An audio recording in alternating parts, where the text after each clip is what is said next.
This is Denise Ramsay, and Denise has won a gold medal at the RHS Show for her series showing the life of a poppy, an oriental poppy, Papaver Orientale.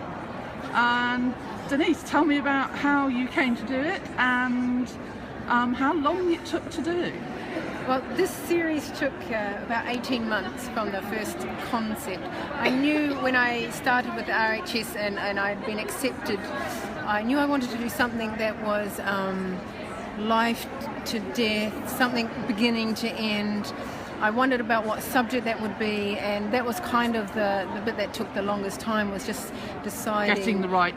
Yes, I had a few ideas about various other plants, but I went into my local nursery, and luckily I was there in spring, and so the poppies were in, and so I bought tubs and tubs of it. As soon as I saw the vibrant red, it's just there was no question, I fell in love straight away. So that was it. So I knew that, okay, great.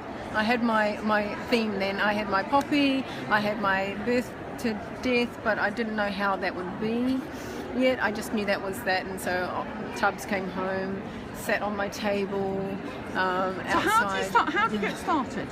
Oh, in the actual process? Well, as they move so fast, from all of a sudden you wake up in the morning and you've seen the bud.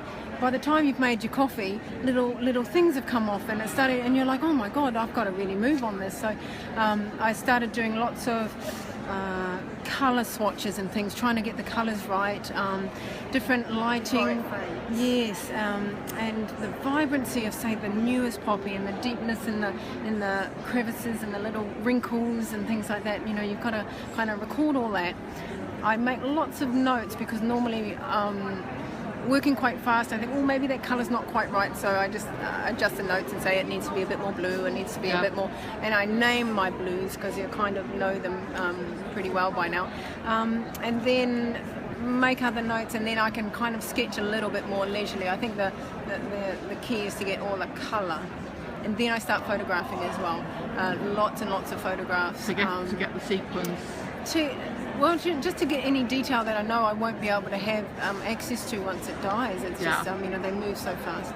And you have to take, and I do macro. I have a lot of, I have a really good camera that does really good macro. So tell us what camera you have. I don't know it off the top of my head. I have it somewhere, but I think it's a Sony actually. Right. If you take a photo and you focus with your macro at one point, this will be out of focus. So literally for one petal, I might have 10 or 15 shots. Right. Because I know that at some point, if I just wanted to remember how that went, I'll look at it and go, oh, that's the fuzzy bit.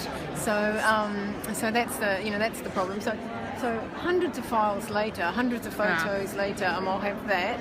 And once I have that as well, then I'm quite happy to muck around with how I might sort of draw it, take. So do you do drawings of what I call the difficult bits to understand how they work? Yes. Oh, yes. Because the photographs just don't do that, do No, they? no, and I don't draw the whole thing not in super detail. Like, I don't have a pencil drawing of this. Right. Perfect. I have lots of little spots of things that I know that I'm going to have to really focus on. So maybe it's the stamens and the different things, and sometimes how things are attached are important as well. While I don't see that, I do need to know what that did, just so I can mentally go, the curve is going to be in, and these have to curve the right way. Gets the tone right. Yes, otherwise it'll look slightly off if you don't. So, and yet I don't know how it's going to, I don't know what I'm actually painting at that point. I just know I need to study, so that when I do compose and compose it, then I have all my details with me. And so you knew you were going to do 6 from the off. So that was because that was the minimum. I knew I wasn't going to do more than 6. 6 is quite a lot for me. Sometimes people decide to do more than 6, so they take the 6 best. Oh, right. Well, no, I paint quite slowly, I feel, and so I knew I couldn't do more than 6. Right. 6 was pretty much my max anyway, of what I would like to paint. And what are you painting on? This is Fabriano Artistico, hot pressed. It is their white, but it looks very cream. I've painted on whiter other papers, but this one I quite like this colour though. And of course, you use your paint to make the vibrancy. I mean, I'm not worried, but I liked it. What's your preferred watercolours? Actually, this is almost exclusively Winsor Newton. There's only 2 colours that I used that weren't, and I could have actually easily subbed them out. Almost. There's one, a sap green that I use. I forget the name of the brand. I should know it, but it's the only green I use from the tube. Otherwise, I only ever mix a green.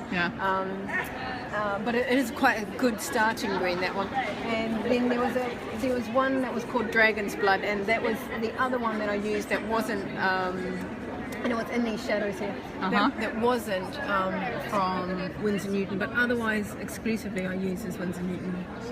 So when we're coming down to the little hairs on the, doesn't like that distance. No. When we're doing, are you coming in with gouache or? No, I went with titanium white. Right. Now, of course, you can't use that all by itself because it's just awful. It goes on this sort of glowy, bluish colour that you think, that's not white at all. So, of course, I just, whatever colour I'm using at whatever stage of the store. And just tint it. And tint it with the white. But it really, you've got to go over and over. These, I think the hairs took the most painting because it's just so many layers to get it right. And then for a lot of this, especially the hairs and things, I had magnifying headset.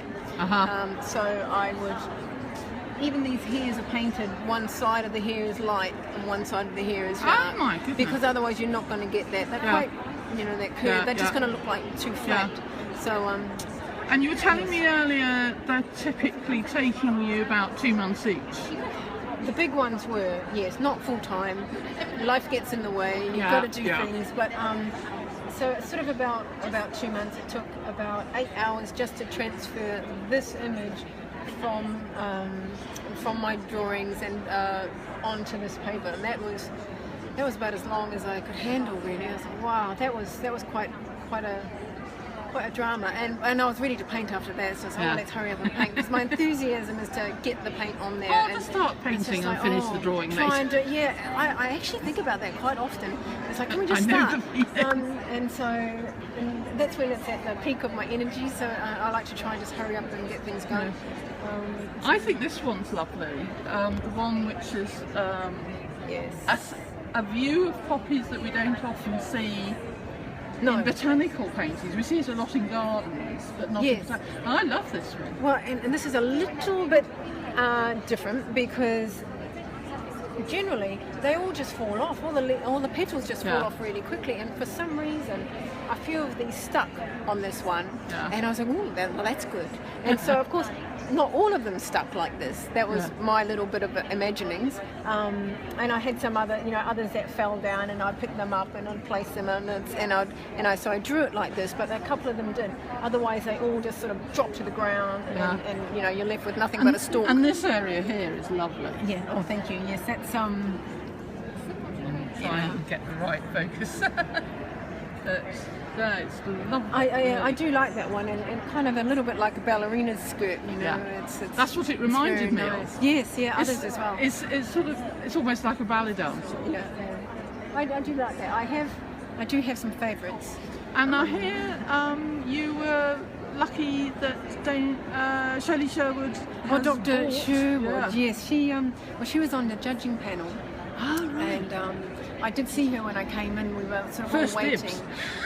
A little bit like that. She got the preview, so she came up afterwards, and before any of the awards were given out or anything. So nobody really knew what we all got. We were sort of just waiting. But she did come up and have a chat with me and started to introduce herself, which wasn't necessary because of course I knew who she was straight away. And yes, she asked if she could buy a painting, and then she decided on this one. And I do, and this one is my favourite, don't tell the others, but this one is my favourite one.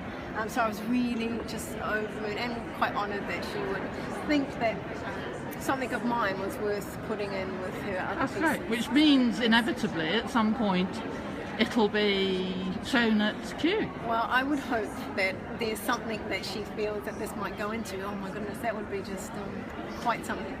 Is this your first attempt? Yes, first at the RHS. This is my first project since I left the Society of Botanical Painters, their distance learning course. And that's how I started. And you got a distinction on the diploma, didn't you? I did, yes, I got a distinction. And then one of the tutors, when I was talking at the graduation, and she encouraged me to send my work off to the RHS, and I did blindly because I didn't quite know what that was or meant. Yeah. And perhaps that's a good thing. And so I sent it off, and they accepted me, and then they sent out, an invitation to a show. So this is the first one, and this actually is the first painting I've ever sold as well. Oh, great! Yes, so a lot of firsts. So 2 years and a lot of work. Yes, 2 years, a lot of work. But you've got a gold medal. I know. Oh, shall we see it? Yes.